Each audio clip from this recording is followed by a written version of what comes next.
Hi everyone, Ryan Orwig here from StatMed Learning, where we talk about the challenges of learning in medical school and performing on medical board exams.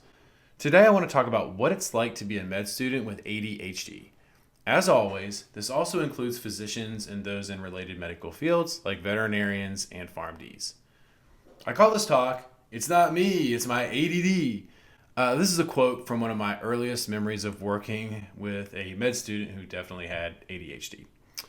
To start, it's fair to ask, is it possible to get into medical school or beyond without diagnosing or treating ADHD? The answer is absolutely. Now look, I'm not a clinician. I'm a learning specialist. I just want to share my insights about working with scores of med students with ADHD over the last 15 plus years.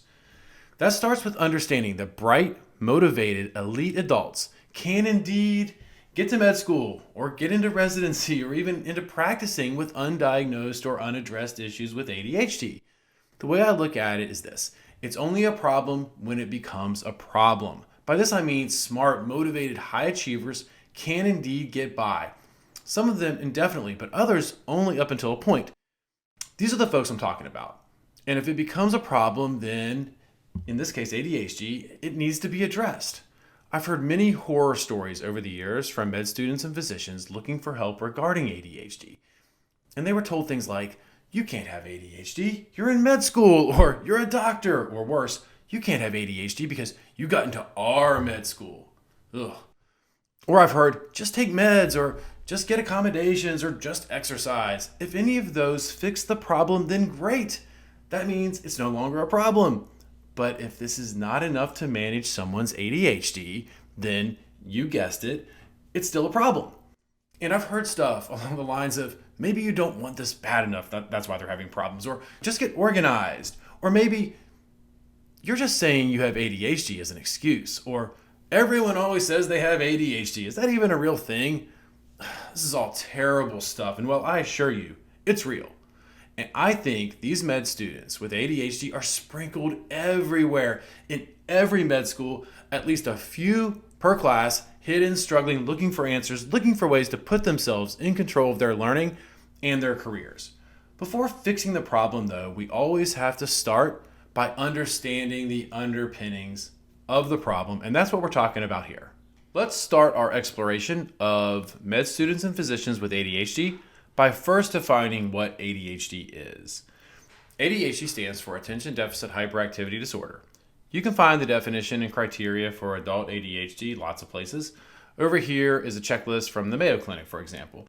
I'm going to proceed as if we at least all have an understanding of the broad strokes of what ADHD is. And here's a nitpicky fun fact.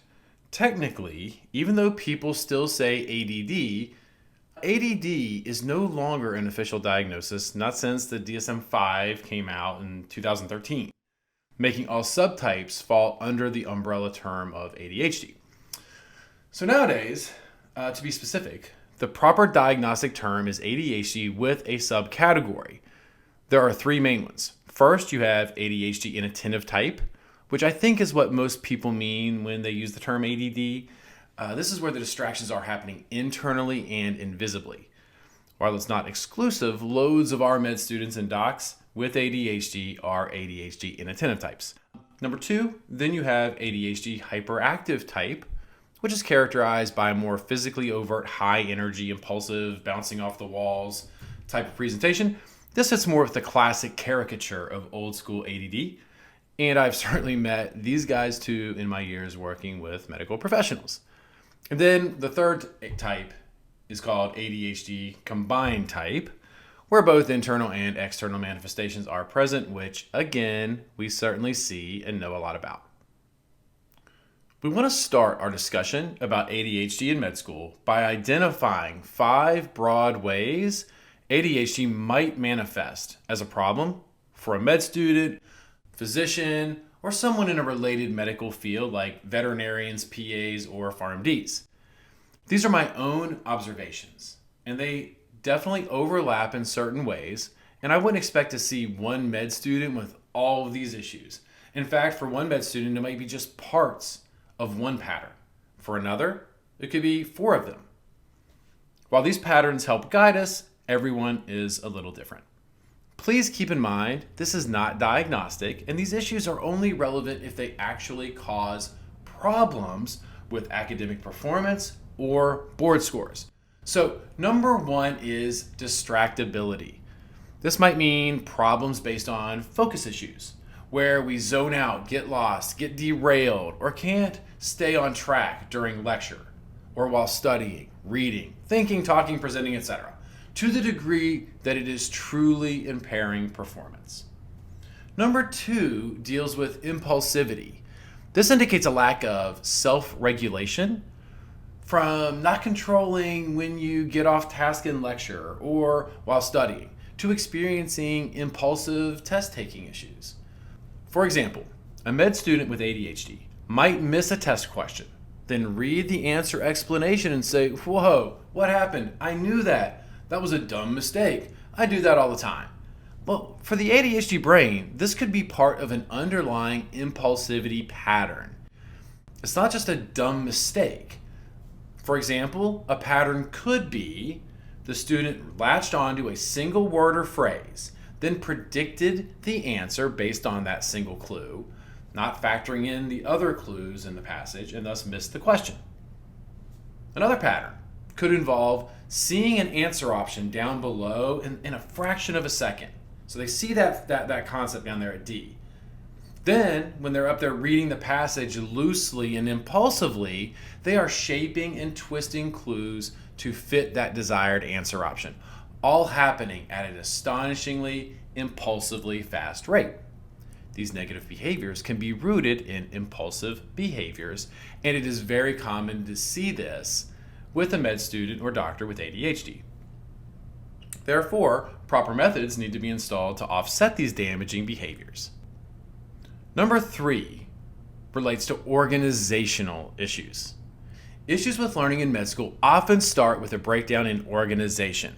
While most people think this means physical organization, which can certainly be a problem, what I'm really talking about is conceptual, hierarchical organization of any given topic being studied. I mean, just a given lecture can absolutely overload a med student with ADHD's organizational system. If you have ADHD, you likely have what is called executive dysfunction, meaning the way your brain manages itself, including organization, is weaker compared to those of your peers, certainly in med school.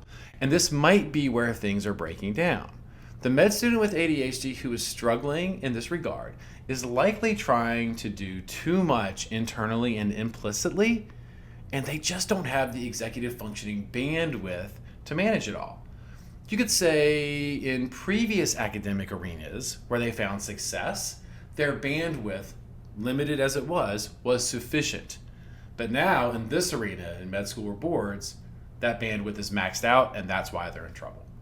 Therefore, proper tools should be used externally and explicitly to empower the student with ADHD so that they can be in control of their organization and thus their learning. Because again, to tie it back to learning in medical school, has to start with finding and encoding hierarchical organization of all the information they have to learn.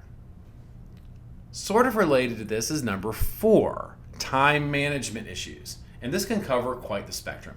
It can be big picture stuff, like issues managing your day or your week or your overall study plan. It can also be much more boots on the ground issues, and you lose time getting enough stuff done while studying. That is still in part time management to me, because time is the most valuable and limited currency in med school life. So it can relate to the space in between, where you're just hemorrhaging time between or during study activities, then just not knowing where the time went. This aspect of time management issues likely connects to issues with low yield study methods. So to quote one of my favorite all-time TV shows, the show called Dark on Netflix, everything is connected. Then we have our 5th and final big pattern, issues with workflow and productivity. This is where you can't control when to start studying, staying on task when studying, or completing a specific study-based task. Likewise, I think an underappreciated skill in med school and in life is the ability to create and exploit workflow. This is the heart of autonomous, independent learning. And with the ADHD mind, where aspects of executive functioning are impaired, we might see a lot of struggle in this area, which could look like a variety of things, such as not knowing where to start, when to switch to another topic, what steps you will use to work through studying a lecture or a chapter while studying, how to keep track of what you have already completed, not knowing when to come back to something you've already studied, etc. Not controlling workflow and productivity under the demands of the speed, volume, density equation of med school and board study can be a crippling factor. And like all the rest, these issues can likely be mitigated and managed with proper methodology, because methodology does matter, especially when studying and learning in med school. So those are the big 5 patterns we often see in some form or another with med students and physicians who have ADHD. An important caveat for this list is this.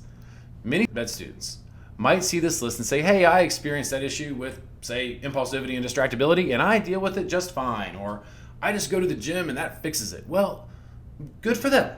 The key thing to consider here is that not all med students are the same, and that we have to remember, it's not a problem until it's a problem.